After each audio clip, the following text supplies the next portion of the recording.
Reb from the Beaverhead Deer Lodge. It's hard to believe this is the third team rolling in on this fire already, so that would be 28 days that we've had firefighters on these fires. So in our last couple meetings we've talked a lot about strategy, of course. We've talked about loss, whether it was loss of grazing ground or structures or even life. The Lolos had 2 fatalities.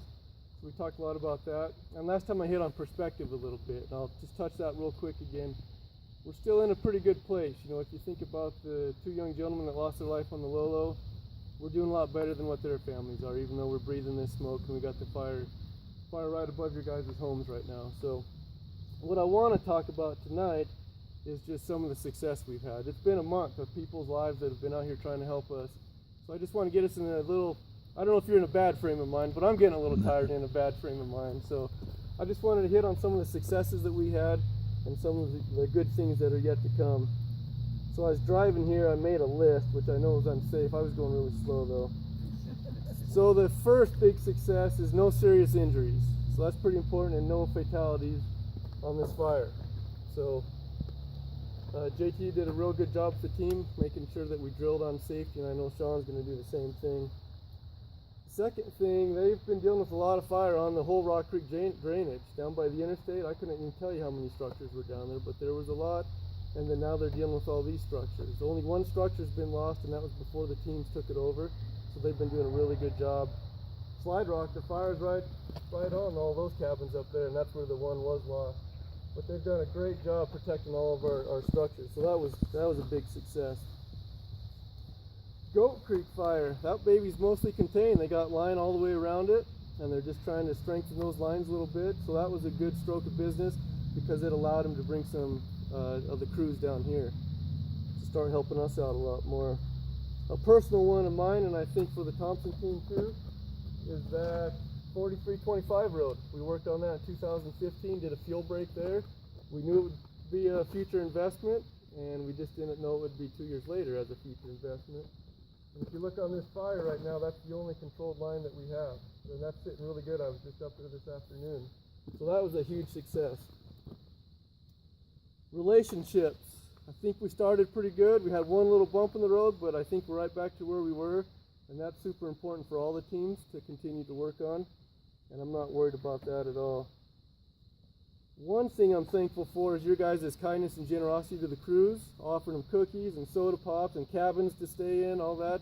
I know they're not taking you up on all that, but it shows that you really care about them as people, and then they care about you as people. Getting to know each other as people is very, very important. So continue with that generosity. Thank you very much for doing that with the crews. And it probably increases their morale and makes them want to work harder for you guys too. One cool thing I saw on the way here, and anybody who left Phillipsburg, you saw it. They're right next to where we might be moving our camp out by the airport, where the Spike camp is at.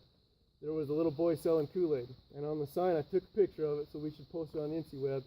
It said, Kool-Aid is free for firefighters, 25 cents for everybody else. So I stopped by and threw him a $5 bill and went and talked to his mom. And so that was pretty neat that right next to where we're basically moved in a camp, right on those families.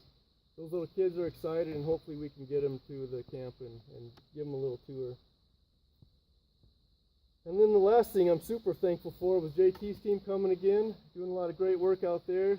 We now have a fresh team here. Hopefully they're well rested, because I'm sure they'll be here for a full 14. So thanks for Sean coming, and JT, it was a pleasure having you here. I'd love to have you back again on another year and not in Rock Creek.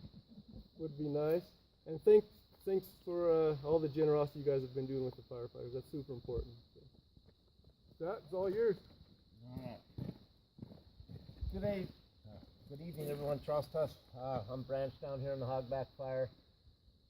As Cameron said, these 2 fires are looking pretty good. I won't go into that in any detail since I haven't been up there, so I'll just be kind of telling you stuff I don't know a lot about.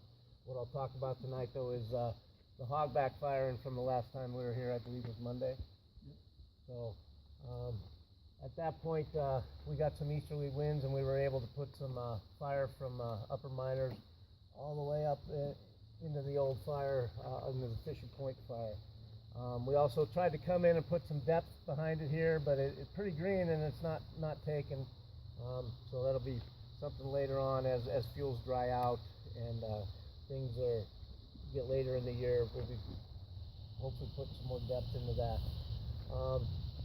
As we moved around, there hasn't been a lot of movement on this fire in the last, I should say 4 days with the east winds. And then yesterday, we got a little switch and they came back out of the west and northwest, and we did get some movement up into here, into the wedge and into Mill Gulch. But we were also able today, we did complete this line all the way over and tying into the bottom of Capron Creek here. So it is lined. They're improving it right now. We're going to have heavy helicopters up here keeping them in check while we get other supplies up there to hold that line. Possibly burn it out. I don't know if that'll happen tonight at any time, but in the future that line will be prepped and ready for that action if fire dictates we have to do that. Back here, fire keeps just chunking down that hill, and when it gets down to a level where we can do something with it, they're taking action on it. I think you're going to see that persist throughout the length of this fire, all the way down here to Capron Creek. Just going to keep doing the thing, and then when it gets down off that scree where we can take some action in the bottom, that's what will be happening.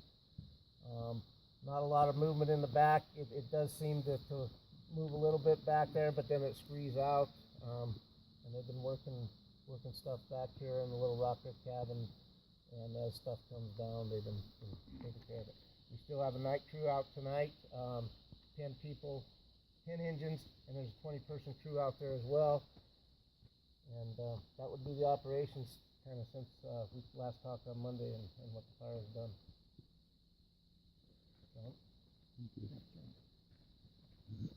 So I'm going to start with the same question that I started with on Monday.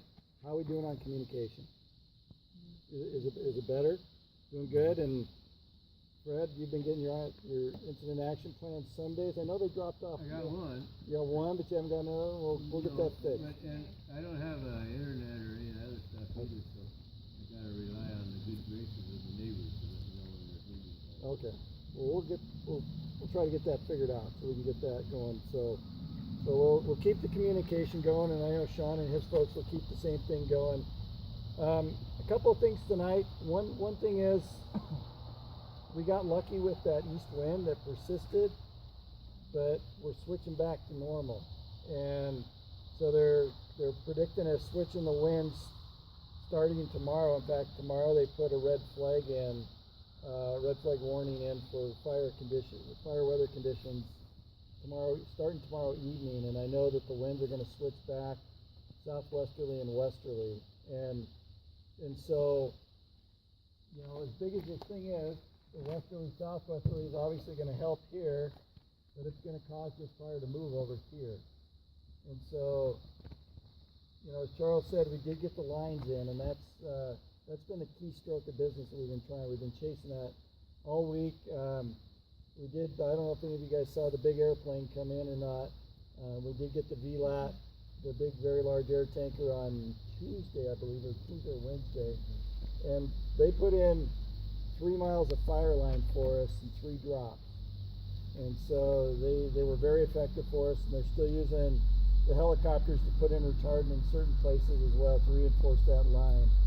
But, you know, it's going to be interesting to see what happens with the fire movement with the west wind that gets on it. You know, what we've been noticing is that it doesn't want to burn where there's been previous logging. It has a tendency to slow down and hang up in those areas, so hopefully it'll run into some of that. That's what happened here. These are all old clear cuts, and it hung up in those old clear cuts, and they've been trying to get those to burn, and they won't burn. So it just may be the way it is. It's just gonna hang up in there, and we'll see what else is out in front here. I know there's been a little bit of logging out here, but not as much. So we'll see what happens with the wind switch that's coming. So I mean, we're glad we had the opportunity with that east wind. It definitely bought us some time. I know that it was hit and miss today whether we were going to get that piece of line completed, and I'm glad to hear Charles say that they got it in, because every time it kind of cleared out, the fire wanted to burn a little bit more, and so that's the only downside is with the smoke. It's kind of helping us keep the fire a little bit subdued, and when the smoke lifts out, we know that the fire is going to want to lift as well. It's going to be just like the damper on a wood stove or something like that. All that air is going to want to lift out of here. So I don't know what's going to happen with the weather, when it's going to clear out. A lot of this smoke is actually coming out of Idaho. There's some fires in the Selway and the Frank Church Wilderness over in Idaho, so they're pumping a lot of smoke into us right now. So I guess the main thing why we wanted to come tonight is I wanted to introduce Sean and his folks. They're taking over for us. Sean's team has a really strong reputation in the Northern Rockies as really, really solid firefighters. They've got some great operational people that know how to fight fire on the ground. They know how to fight it aggressively and safely. And, it makes me feel good that they're coming in behind us, because they've got the right people to finish the job that we started out here. And I'm pretty sure that Sean and those guys can do it. So, what's that? 2 weeks, we're done. Well, we know we're fooling ourselves to say that we're going to put these fires out. I would think that it's going to probably be the snowflies, but I think that we can get these fires in a position where they're going to be less of a burden to all of you in a couple of weeks. But, it's all going to depend on what this wind does in the next couple of days, because it's going to make fires move. The one thing that we always have a challenge, that Sean and I have a challenge with as incident commanders, is that we think we have the most important fire in Montana, but other people tell us otherwise. I know that if I lived right here, this would be the most important piece of land on the earth, but there's some people over, west of Missoula that think their 900 homes are the most important piece of ground on the earth. So we're fighting right now this game of getting stuff, but the nice thing is that we still have this stuff.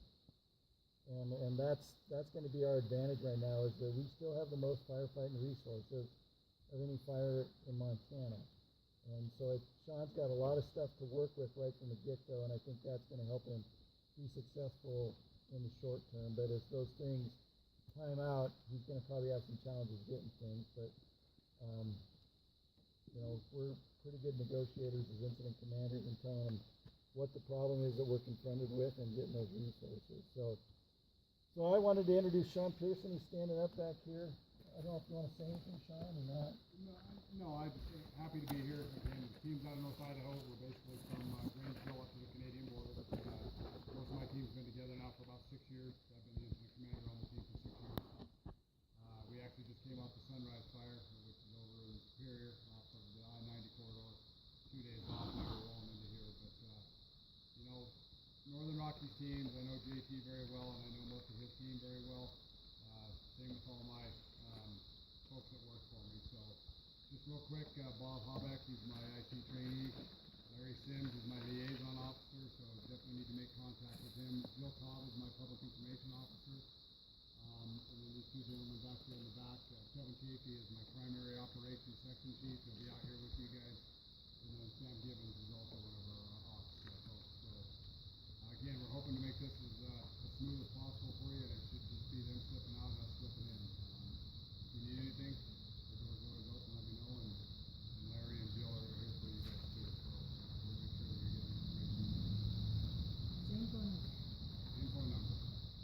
So one thing related to phones, there is a chance that they're going to move their incident command post to Phillipsburg, which is beneficial from traveling and stuff. And we gave some folks the other night at the meeting the landline number into our communications center to call if there was something at night, because that way they can get a hold of the night shift. If they move to Phillipsburg, there will probably be some changes in phone numbers, so I would imagine they'll get that out to you folks. And then the other thing that we conveyed to Sean and his team is that there's the north end of Rock Creek and there's the south end of Rock Creek, and they're two very different places, and you need to treat them as two very different places. That your guys' values are a little bit different than the values up there, and we wanted to make sure that that was conveyed as well, and Sean understood it, so. I think my incident management team actually fits in with the south end of it. Yeah, so with that, we can open it up for questions. It kind of feels bad leaving because we got a lot of time and energy invested in that, but we're probably going to do the same thing Sean did. We're going to take a couple days off, remember what our kids look like, and we're going to come right back out. So with that, we can answer any questions you might have.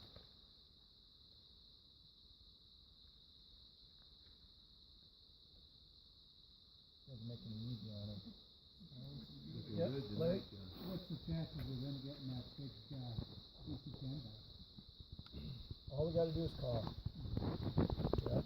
Bottom line for us, we just have to make the case. There's values at risk, we're going to obviously prioritize south. Yeah, it's just really that's how it is. Well, we've had pretty good luck. Even yesterday we had luck. We had one coming, and then the smoke set in, and they couldn't get an exit out. So, just a matter of, I think it's more a matter of the smoke lifting out of here and getting it.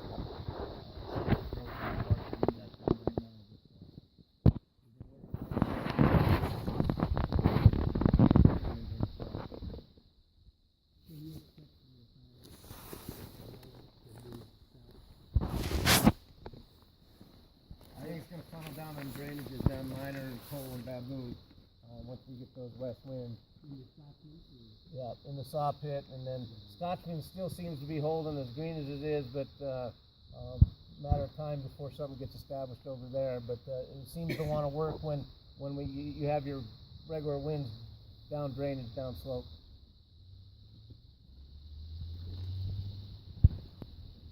Any other questions?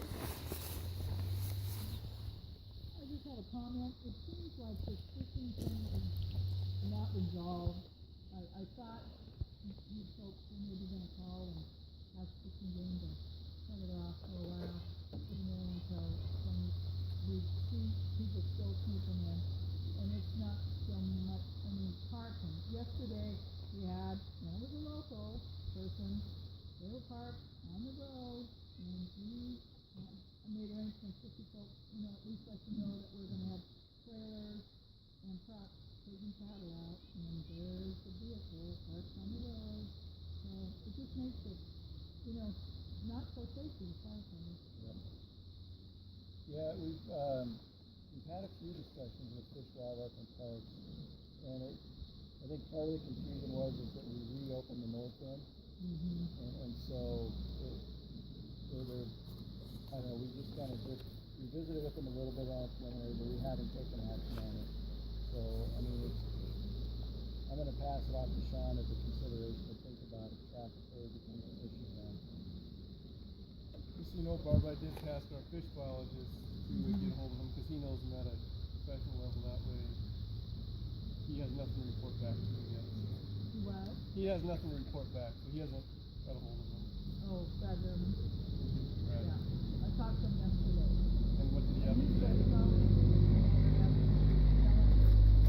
shut it down, and they'll shut it down for fire, safety. Actually, he bought, That should be closed at least from Warden Bridge to the harbor. And if they shut the water off, that's fishing. Because I think we have locals that think they're above the cutoff. And makes it good fishing for them when they can sneak out their back door or wherever and go to the stream and shut the stream down and the stream shut off. That kills everybody. So, Sean, I'll get you Brad's phone number. State fish biologist. Is there any discussion on bow hunting or the hunting season start? Well, I haven't even put hunting season on my mind yet. It's on my mind. Yeah, the Forest Service and the BLM is under an area code, which it's all closed right now for public access, so. On this side of the road. Right. But people could archery hunt up there still. But if this road closed. They gotta walk a long way. Yeah. But if they're getting down now to fish, they're gonna be found to hunt. It's harder to see. too.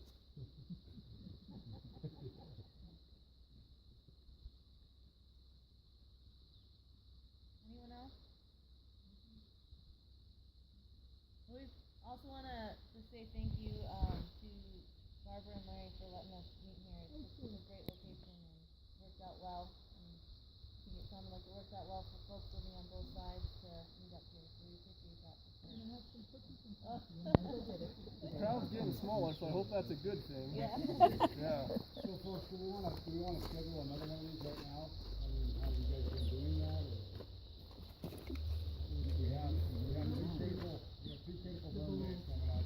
Red flag warning starts tomorrow through Sunday at 9 o'clock at night. So, I mean, does it make sense for us maybe to get back together on Monday night and just talk about how the weekend went, or is that too? It can be any time, but we don't wanna take everyone's time. No, that's what I'm here for. That's what myself and my PIO and my liaison and Bob here. We're here to